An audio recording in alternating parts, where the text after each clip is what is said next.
ధర్నా చేసినటువంటి దుర్మార్గులే కొంతమంది కూడా కలుపుకొని ఇట్లాంటి వ్యవహారం చేస్తున్నారు.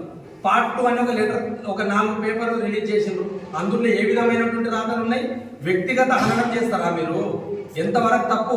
ఒక నిజాయితీగా నిక్కచ్చిగా ధర్మాన్ని కాపాడుకుంటా ఒక వ్యక్తిగా కింది స్థాయి నుంచి వచ్చినటువంటి వ్యక్తి గౌరవ డాక్టర్ ఎమ్మెల్యే శ్రీహరి గారు వారి మీద తప్పుడు కథనాలు ప్రచురించి ఎక్కడెక్కడో సర్క్యులేట్ చేస్తామని చెప్తే చూస్తూ ఎవరు ఊపోలేరు.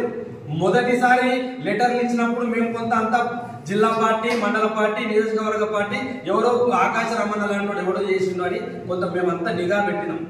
రెండో లెటర్ వచ్చినామనే ఇప్పటికి 95% విచారణ జరుగుతుంది. ఆ క్రమంలోనే నిన్న నిలబడి ధర్నా చేసిన ఆయన వచ్చి ఉచ్చులు ఎదుర్కొన్నావు. మొదటి నుంచి నీ ఫోన్ ద్వారా వచ్చినటువంటి ఎంతమందికి ఫార్వర్డ్ చేసినావు? ఇందులో దాదాపు 100 తప్పులు, దాదాపు 65% తప్పులు నీ వల్లనే ఈ లెటర్లన్నీ బయటికి సర్క్యులేట్ అయినాయి. సాక్ష్యాలతో సహా మాట్లాడుతున్నాం. సాక్ష్యాలు ఎక్కడ మేము మాట్లాడాం. కొంతమంది నర్మమండలంలో నీవు బీజేపీ